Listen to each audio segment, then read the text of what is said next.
Well, hello and welcome to our first episode, pilot episode, because we're going to see how it goes. Yeah. Are we calling it the gay agenda? At home. At home? At home with the queers, the gay agenda at home. Just us, really, but then we're going to, see if we maybe have guests on and stuff like that. Yeah, guests other than Cheeto. Other than Cheeto. wave to everyone out in the internetverse. I don't think you like that. Yeah. So the main aim of this show is to discuss the LGBTQ plus news topics of the week. Also a bit of fun stuff as well. We might do a couple of quizzes. Yeah, we love a quiz. We do love a quiz. If we've got more people. Because I can't just quiz Rylan. But maybe I could. We could quiz each other. Yeah. Get quizzical. We might have a little bit of music. All sorts going on. And we're just going to see how it goes and roll with it. So, Indeed. yeah. The first headline we've plucked from the ether to present to you all is one thing the queer community is quite good at, I think, is reclaiming stuff. You know, the pink triangle that was used to identify gay men in Nazi Germany, that's now like a proud symbol of like the old queer scene. Yeah. That kind of thing. And queer. Like the word queer. Well, yeah, exactly, there you go. The word queer, yeah. So the this headline I quite like. This story I quite like. Well, not the fact that what's happened has happened, but the fact that these guys have been doing this thing. The story of Genesis and the old argument, it's not Adam and Steve, it's Adam and Eve. But it is in this. Nice. I like it. So it's Atlanta's Outfront Theatre Company have found itself receiving like thousands upon thousands of emails from Christians because they put on a play with Adam and Steve. Yeah. Blasphemy! Blasphemy! They're saying. Play, the most fabulous story ever told, is of course a retelling of Adam and Eve. But this is Adam and Steve navigate their new surroundings with a lesbian couple by their side, Jane and Mabel, instead of Cain and Abel. These guys, they've got it sussed. They know what's going on. Nice. Right, so we have to read down. This is from this news story is from LGBTQ Nation, by the way, in case you were wondering. It's set to open on April the 27th and run through to mid-May. Nice. Do we know where it's on? Atlanta, I'm assuming, on because Atlanta. it's the Atlanta Players. I've not actually read the full story. I just kind of... We skim read. We're skimmers. We're skimmers. We skim, we Skimmers. ad-lib, we do it on the hoof, as it were. On the clog. My sister used to call pigs trotters clogs. She didn't think they were called trotters. She's like, that's a ridiculous name. Why are they called trotters? They're clearly called clogs. Clogs. They're not called clogs. They're not. They're not called clogs. No. Although I think that'd be a more entertaining word for them. Rename animal parts as clothes. Yes, we've got Cotton Paw. We can't see him. He's down here. Cotton Paw.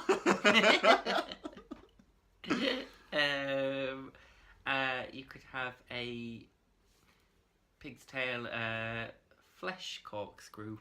You could. Yeah. Tweet us at Gay Agenda Radio with any more. We've veered off topic. Anyway. So have you ever actually read the Bible? Because I really haven't. I tried to, and I grabbed it, and I put it in my hand, and it burst into flames. Don't know what happened. No idea. Don't know what happened there. It could have been the lighter in your other hand. Who knows? But like, I was away in Blackpool recently, like from my previous job, and I checked in the bedside table, and there was a Bible in there still. Why do hotels do that? I don't know. Let's find out. Sure, I'll Google it. Yeah. Other internet platforms are available. Just our preference, of course. Okay, so according to Wikipedia, the Gideon's primary activity is distributing copies of the Bible free of charge. Gideons began distributing free Bibles, the endeavour for which they are chiefly known, in 1908, when the first Bibles were placed in the rooms of the Superior Hotel in Superior, Montana. Meh.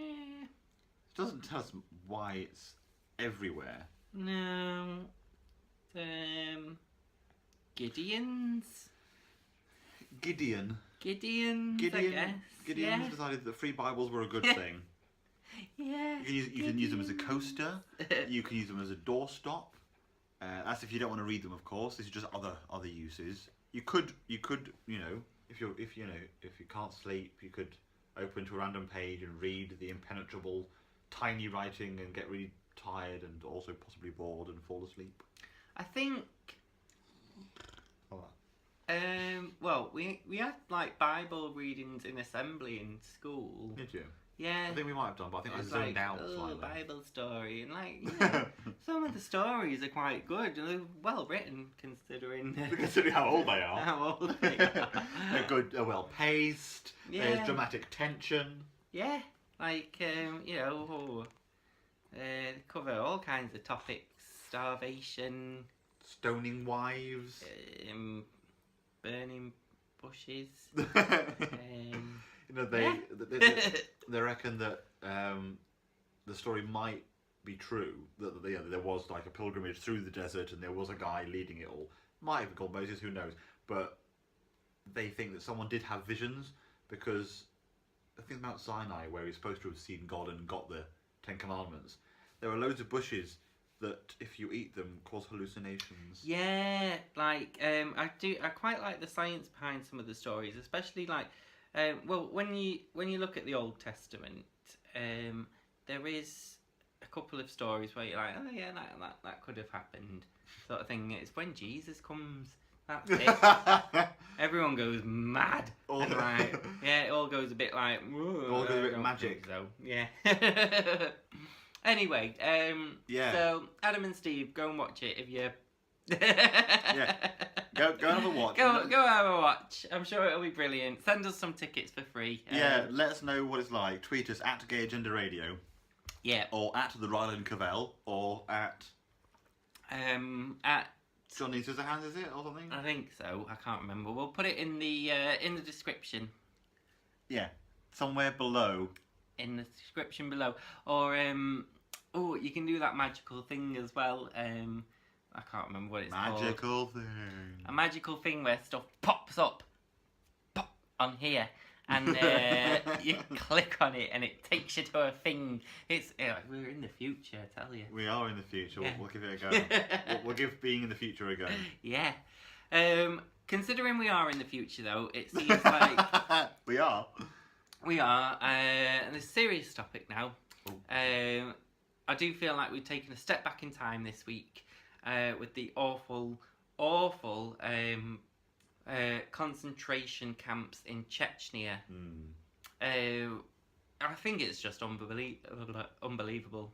And it's shocking as well, because when you think that how the situation is for us here in the UK, where it's quite a comfortable life on the whole, but still there is like a hierarchy of equality within the LGBT community, because there's still misogyny against women. So lesbians are, you might imagine, like one rung lower than gay men, and bisexual invisibility. People believe that either you're gay or straight or you're in your way between, and they don't count it as its own independent thing. So bisexuality again is a rung lower. Trans equality is even lower than that. So if you imagine that kind of hierarchy of equality and the struggles that our community is still facing, when over here the ones who are most equal with everyone else are suffering so badly in Chechnya, imagine what's up for everyone else who are either invisible, who are hiding, who just cannot at all be themselves or discuss the way they truly feel, the way they truly are. It's terrifying. I read a couple of first-hand accounts of what it's been like, and there was one guy who, a friend of his, had gone back to his family, and the only reason that I think his family were not, well, they do a lot of like, you come back and face this secret police, whatever it is that's going on, or your family gets it. Yeah. And she goes off. And one guy knew of someone who'd gone back to his family who had then been killed by his family. because he was gay. Yeah. It's that bad. It is. I mean, like, the stories that I've read, like, it took me a couple of days to actually, like, I was like, oh, God, I can't even deal with reading about this. It's hard to like, process. Yeah, I was like, oh, jeez. And then, like, I was like, no, go on, like, stop being, like, a rubbish person and actually educate yourself. And so, yeah, I read a couple of stories and it was like, yeah, they're going as far as, like, torturing people and, like, going through their mobile phone contacts and then, like, hunting down those people to find out if they've got any more gay friends or relations or if they know anyone else and things like that. It's just absolutely bonkers in this day and age. Yeah. There was someone posted something on Facebook in the last couple of days, and it kind of make a lot of sense. I think in this sort of story, and when we look at like the fact that right wing sentiment is on the rise massively in recent years, and the comment essentially was, "No one's afraid of the lady who bakes Victoria Sponge." Like the idea being that the government will pander to the angry, violent, homophobes, racists, xenophobes, because they are the noisy ones who are going to smash shit up. So they'll pander to them because they're the noisy, aggressive ones who are causing a stir.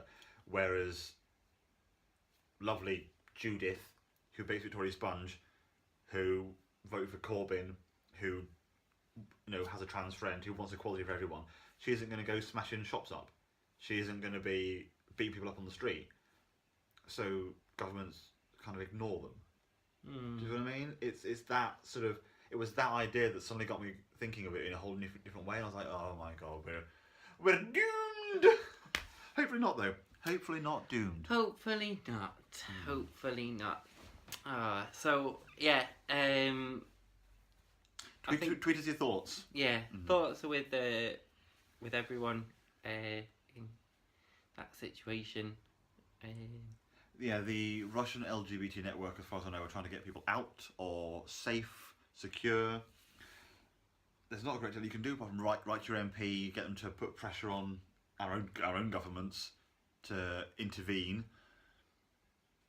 And yeah, that's pretty much all we can do from so far away. Maybe this feels kind of helpless, doesn't it? It does a little bit. It does. So yeah. But one thing we can do. Hashtag postcards for Putin. The idea being now. Hashtag.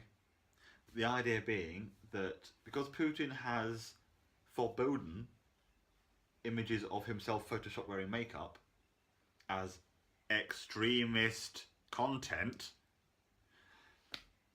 that we should all get postcards of him photoshopped in makeup printed and post them all to him. Nice. So everyone out there, go on like Funky Pigeon or moonpig.com and other such ones are available, of course. Customize it, get a picture of Putin on there, wearing makeup, write a lovely message, sort out Chechnya or sort out Russia, you dingbat, and send it to Putin, care of the Kremlin. Here you go. Got a present. Yeah.